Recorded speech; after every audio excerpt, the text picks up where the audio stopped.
Welcome to the Sales SOS Podcast, where we answer your sales distress calls. I'm Liz Heiman, and each week I'm joined by your crew of seasoned sales experts who have navigated these waters and come out victorious. So if you're ready to turn your sales distress into sales success, you're in the right place. Let's dive into today's topic. Welcome to the Sales SOS Podcast. I'm Liz Heiman, your host, and I'm here with your Sales SOS Podcast crew, Renee Bigelow, Chris Bowen, and Mike Simmons. And we have been talking in the last couple of episodes about methodology. And we've had a little bit of spin and a little bit of Miller Heiman and a little bit of Sandler and a little bit of MEDDIC. But what we've been talking about is how to sort of pick the right methodology for your company. And now we want to talk a little bit about maybe you don't have to order it off the menu. Maybe you can pick and choose. Maybe you can make some alterations. Maybe you can make some changes. And so Chris is going to start us off on this conversation about how do you adopt it? What do you adapt? When do you adapt? Get us started, Chris.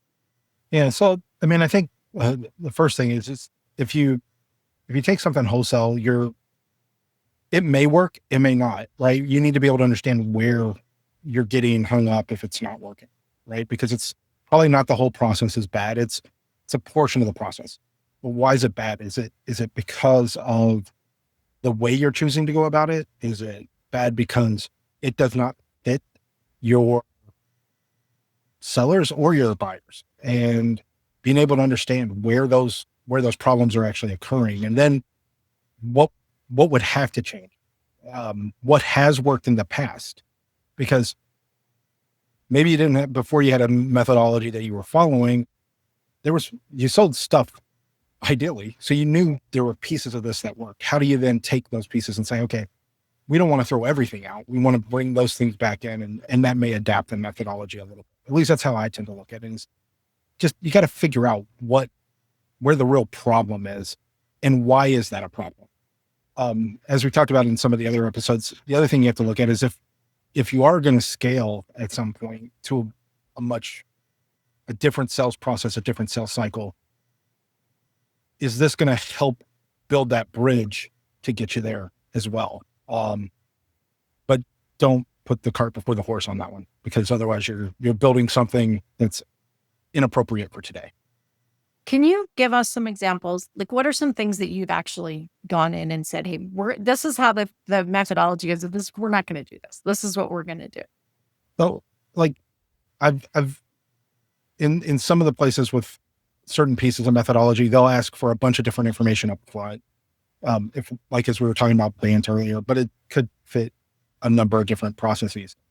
And some of that information you're just not going to have very early in the sales cycle. You might have hints to it. You might have some thought about it, but it's probably not necessarily going to be accurate. And so, how should you be looking at that? It goes back to a little bit of our CRM conversation from probably a year ago, where are you building in with the methodology, basically like a bunch of required fields in your CRM that are due at these particular steps that aren't appropriate for the way you tend to sell or your customers tend to buy. And you're creating this organizational administrivia bottleneck that doesn't serve anybody's purpose. As I've said, I think I've mentioned this before.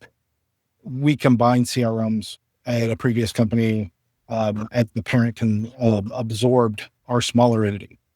One of the fields that they had that was required to create an opportunity was, what are the service lines that are going to be involved? Service line list was 570 potential options, many of which sounded very much alike. And you're expecting that people are going to know that after their initial conversation. Made no sense. An average sales cycle at this company was probably 7.5, 8 months. So you got time, but you're asking somebody on the very first step, before they can even create the opportunity, they have to know this information. It's a bad use of your CRM, but it's also what methodology were you trying to follow that may have led you down that path you have to look at these things and look at what works in your reality, not what works theoretically in a book. Yeah. I have to say one of my least favorite things about CRMs is when they make you put in a close date when you have absolutely no idea. Ooh, yeah. Why is that? Hold on. Go ahead, Mike. I want to hear more about that. Let's go through that. What's wrong with estimating a close date? Oh, well, everybody understands that it's an estimate and that it isn't real, and you have some way to differentiate between an estimated and an actual, then that's fine. If you all agree that if we put it in and it's in prospecting, which I don't know how you can have a close date in prospecting because you're prospecting. Right. So if you, right? Yeah. Or if you're in qualifying and they haven't even figured out if they need this solution or not. So I can say our typical sales cycle is 12 months. So I'm going to make it 12 months, but then you need to have a way to indicate in the CRM that you guys all agree on that this is fictitious. This is not real. Well, I'll give you a great example from my world this past week. I had a account that was given to me from somebody who is no longer here. And within that account, they had an opportunity. That opportunity was slated to close in August. This opportunity was originally created in 22, right? And then I get pinged by somebody who says, hey, this thing is scheduled to close next month. Where are we at on this? I've literally had this account moved over to me for 2 days. I don't know anybody in this account. So I don't know if this is real, but if it's been around since 22, I'm going to guess that it's not. So I'm going to close it. Now, is that the right action? Maybe. It might not be. It might be a legit opportunity that they were working and maybe it got delayed. Maybe there were no notes or anything else, all sorts of other issues. But it's like, but you're asking me because somebody else in the organization is looking at this and says, well, I need you to update this. And I'm like, okay, what I'm going to do is I'm going to close it, but I'm going to chase down anything else I can find out on this and see if it's a real opportunity. And then I'll open up a new one. But it's these little things that are like, you force this person to put in all these other data points that weren't real. And then they kept sliding it, and nobody ever forced that person to close it. Is really what, if you ask me, what happened. Like nobody had the conversation. Like, how do we know that this is a legitimate opportunity? Who are we talking with? Have we identified that this is an actual problem that they realize is an actual problem? Or was this just a fishing expedition? Yeah. So here's something to think about. If you're struggling inside your business on the close date piece, and I get, so number one, do what Liz talked about there, which is have some general agreement that a close date is a forecast of something that's going to happen in the future based on given information that you have at a given point in time. It is not a guarantee. Like, there are no guarantees until the deal has been signed. Then it's now past tense, it's moved into closed one, and now you have the official close date. That's the signature date when the deal was signed. But the close date on an opportunity that's in some kind of process is going to be some point in the future and can be based on compelling events. And a compelling event can be something like a fiscal year. There might be management-based objectives or MBOs that someone's going to be held accountable to getting something done before the end of that fiscal year. Or it could be a quarter, or it could be anything that's agreed to with the customer. And this is where qualification becomes really important. Anything that's agreed to with the customer. The reason I don't like to use prospecting as a stage in that's a whole nother conversation that Mike and I can have for hours. But go ahead. But the reason why I don't like to use it is because you've not validated that there's a real opportunity. It's like me saying, you know what, I'm going to add Christy Brinkley to my prospect list. I've never met Christy Brinkley. There I go. I'm demonstrating my age. I've been married now for 27 some odd years, but like, what am I? I'm prospecting. Where do I put that in? How do I forecast something like that? Well, if I meet someone and I sit down next to them at a bar and they don't get up, there's a chance that something might happen. So like that's a real opportunity rather than the other one, which is hope and prayer. So I think there's some things that you kind of go through, and I know that's a little bit of a crude way to look at it, but there's some things you can go through where you say, what are the minimum requirements that we need in order for something to be in as an opportunity? And for me, there's amount, there's stage, and there's timeline or your date. And that's already, so in my mind, that's already qualified. So this is where you have to really understand your sales process and and what you're measuring. So, and this is, Mike, we should do this again and have this conversation again, because this is why so many companies think their sales cycle is 3 months, because they do not put it in until it is a qualified deal that they are writing a proposal for. But actually, it was a 2-year sales cycle and they have no way to measure it. So, but again, it doesn't matter which way you do it. There isn't one that's right or wrong. What is going to work for your company to drive the right activities, to collect the right information, to help you predict accurately? You need to figure these things out. What is it you want to measure? So Mike and I have a totally different philosophy about that. And there are different ways to measure it, using the CRM differently to do different things. So, but anyway, but this is why process is so important in knowing what your methodology is. Go ahead, Renee. Okay, so definitely different points of view on this. I think a lot of it comes from the perspective of the seat you sit in, right? I'm going to do what we know I always do. I'm going to flip it. And I'm going to talk about from the customer buyer journey, right? Which is all of the things that you both pointed out and what Chris talked about. Here's what I see often. You drive a bunch of people into their buyer journey, right? And they float around in there for a while they figure out if they have capacity for change inside their organization. If it's B2B, like, I don't care what you're selling in B2B. If it's not like pen or a widget or like an office supply, essentially, anything beyond that means somebody's got to change some process in there, right? So if it's in B2B, they're often sitting around trying to figure out if they have the capacity to do some change. There's only so much an organization can handle at once. Do they do this project or that project? They're trying to learn. They float around in those orbits for a while, right? So in their buyer journey, they're already figuring out their problems, figuring out if your solution meets their problems, all of these things on their own.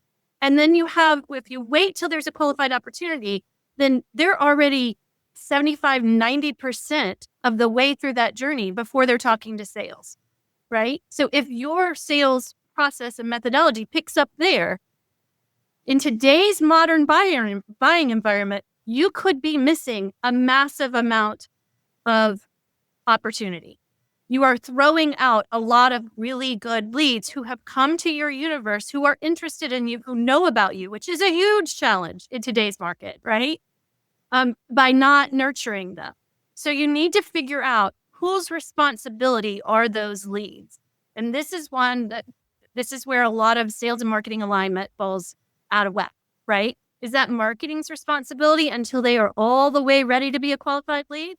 Well, if so, who's going to have those discussions that help them educate themselves and get better instead of a one-to-many, more one-to-one? Are you encouraging some sort of connection where they can start talking to somebody to get a little bit better idea? Because whoever is educating them the best, whoever's helping them understand their problems and solve the problems is going to win the business, right? So if you're just relying on it to be this one-to-many blasting of information, you've still got risk, right? But you at least need to define, is marketing handling all of those leads all the way up to the point that we internally feel they are a qualified lead? And if we are really high on that bar, that threshold of what is qualified, right? They're going to buy in the next 90 days. If we say that, right? That's one of the things we say, because I often hear that. Like, the intent needs to be high. There needs to be a deadline. There needs to, some of the things you've already brought up. If it's that, then you need to be very clear that that's where your team starts, right? But again, I will tell you, there's a ton of research out there that says that the brand and the team that is talking to them the earliest is the one that wins the business. So you have to figure out what that buyer's journey is and how, not every sales team can talk to a lead in the very beginning. Some people have incredible demand and there's no way they could talk to every person who's coming in. Some people are starved for every single lead and they really should be talking to every single person who pokes their head in their website, right? If there's any possible way, they should. Anybody who comes to a webinar, it depends on that, right? What your capacity is, but you want to match that sales capacity and that ability to track the steps and move people through to conversion as early in the buyer's journey as you can. So you want to match that up. And then you have to, on either side, however you determine, you have to make sure that the experience the buyer is having matches when they've gone from like their marketing experience and into their sales experience. Another problem I often see is somebody will be going all the way along. You set this really high threshold for when they're considered a qualified sales lead. They come in, they meet this really high threshold. First thing a salesperson does is back them up on their journey and start trying to do things that they've already gone through that whole process. And they're frustrated, right? Because they've already done all this education on their own. They've already done all these different things. So you want to back up and like do a discovery call? I'm like all the way ready to choose a vendor, right? So you have to make sure that you're matching your experience on both sides of that buyer's journey. And I'll stop and let both of y'all, because I've kind of thrown a lot in here. And I just want to say one thing, and I want to throw it back to Chris and Mike, and then we got to wrap up. And that is that, again, what's really important is understanding, do you have an inbound team? Are they only taking calls that are coming in? Or do you have a BDR team that is going out and getting ahead of the sale? Or do you have somewhere in between or some combination of those and making sure that whatever your process is and however you map it, that you're accommodating whichever of those is the way your organization works. Mike, Chris, any last words of wisdom? I just totally shut Mike down, by the way. I'm like, yeah, you're talking. I just stopped you. Mike and I have this discussion all the time. What I would say is, if you're going to force somebody, this is going back before Renee spoke. If you're going to force somebody into putting a close date when they put in an initial opportunity, do you understand what your average sales cycle length is at a minimum? And it needs to at least be that. And then be able to deal with it from that perspective. And again, understand that based on the stage within the process that it's in, whether or not that is a real date or a fanciful narrative at that point, right? Or placeholder date. As you move closer to the actual close date and further down the sales process, that close date should become more clear. Exactly. Mike, what you got for us? I mean, I think I'm so sorry, Mike. well, we should absolutely have the conversation around process and some of that other stuff and really layer into all of those three perspectives. What happens from a buyer perspective, like their decision-making process, and how does that change? What happens from a sales process for forecasting perspective? How do you actually execute inside your business and grow? What do you want to design from a customer success standpoint? And then how do your reps go and do those things? So all of those things factor in. The challenge really happens, and we've hit on this over the course of the last 2 hours, is when people make assumptions around what certain things mean or how certain things work. And assumptions suck. They get in the way of being able to do things. The three questions that anybody can ask in order to help address some of the complexity that's been highlighted throughout this, specifically from the perspective of the buyer, which I know is where, and the customer, which is where Renee focuses, is think about this through three lenses. Who has the problem? Who is impacted by the problem? Who cares about the people who have or are impacted by the problem? And if you can answer those three questions and know who those people are, then now you can talk with those folks inside a business and gain perspective. And when you gain perspective, then you can start to help people the way that we want to help people as sales professionals, as revenue professionals who help people do the things they want to do better and faster. So thanks. I enjoyed the conversation. I love the debates with Liz, and I will die on the hill that if you put an opportunity into a system and it doesn't have a date, I don't even know what we're talking about. So I want to wrap up with just one more thing. So why does an organization put a sales methodology in place? And I'm going to share two statistics with you. One is that 80% of American companies cannot predict revenue within 25%. So that means if you have, I think this is right, the statistician in me keeps questioning this. If you have a $40 million company, you don't know if you're going to make $50 million or $30 million next year. Here's a second. That's what I see in the wild. Here's a second statistic that is flabbergasting. That 50% of VPs or CROs or whatever the title is do not feel confident about their predictions, about their forecasts. So what that tells us is that, there's some major economic event that is making turning everybody's world upside down. But more often than not, it is that they do not have a methodology in place that helps them manage, guide, predict outcomes. So that's how you know methodology. You just really have no idea what the result of your sales effort will be this year. If you were one of those 80%, call one of us, please. Like, if you don't call us, you're going to lose a job. And your people are going to lose jobs. And your customer, you're not going to be able to pay payroll. Like, could you imagine that kind of gap? Actually, I've not seen that data. I actually see that huge gap. I see it most in fast-growing companies. Like, I see that gap, knowledge and production, fast-growing companies the most. Not where it's slower or things where there's attrition. People are paying really close attention, right? But I will tell you, I see it in companies that have been around for 30 years. Yeah. And they still have no idea what to expect. They set goals, they're not hit. Nobody knows why. And remember, 50% of salespeople, 60% of salespeople in this country will not hit their revenue goal this year. They will not hit their sales goal.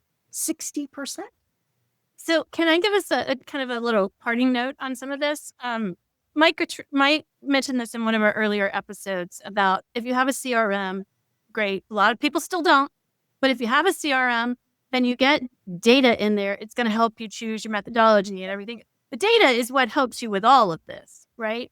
And I bring that up to say, everything we've said, there will be some people who are like, we need to do this yesterday, right? And they rush into it and try to do everything, think they're going to get an answer tomorrow. But the reality is, if you don't have data, if you haven't had a methodology, if you haven't done all of these things and you have no idea what your projections are now, you're not going to know them next quarter, right? To an exact percent. You're going to have to build into this. So we talked about shrinking the change or whatever. Pick an area, get your data in, start somewhere and build into it. And I generally think over the course of 2 years, you get you get your team on board, you get your data in place, you can start projecting. You all may have a different timeline, but I've seen generally it takes about 24 months for that to kind of sink in. I just think it's nice for people to have a little bit of a frame of reference for all this stuff we're talking about. Depending on sales cycles, you could do it a lot faster too. Like that's one of the cool things that fits into what Renee is talking about and what we've been talking about. And talking in cliches a lot today, but it's, what's that, the old saying or the Chinese proverb, the best time to plant a tree was 20 years ago. Second best time is today. Okay. So go out and if you don't have this CRM, if you don't have the data, start planning today and don't make it overly complex. It does not have to be more complex than when you first started a spreadsheet first. And then with some simple things, use that role for reflective model that we've talked about before, that old what, so what, now what, when look at data. And you can move a lot faster. And if you use the whole iterative approach kind of thing, you're going to learn, you're going to have feedback loops, and you're going to start to adjust really quick.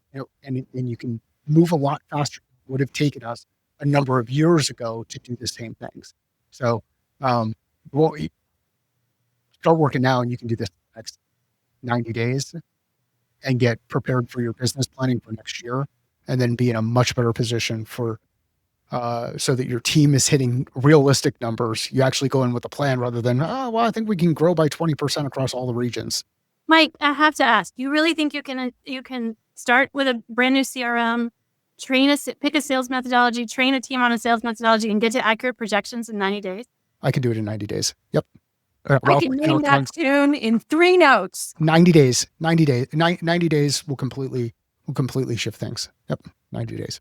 Now, if you tell me your sales cycles are 6 to 12 months long, it's going to take a lot longer than that, right? Because you're dealing with things that need to go that route. But yep, Renee, it can be done, and I've done it. And so here's the really important thing here. If you have a 2-year sales cycle, start asking for help before you run out of runway, because you need a 2-year runway to have a grand impact. Make sure you know how much runway you have and ask for help before you run out. We're here. Call us. Seriously. I'm happy to have a conversation. Mike's happy to have a conversation. Chris, Renee, Daryl, and Brynne, anytime. If you guys have a question, you think you're running out of runway, call us. Let's talk about what are some of the things that you can do.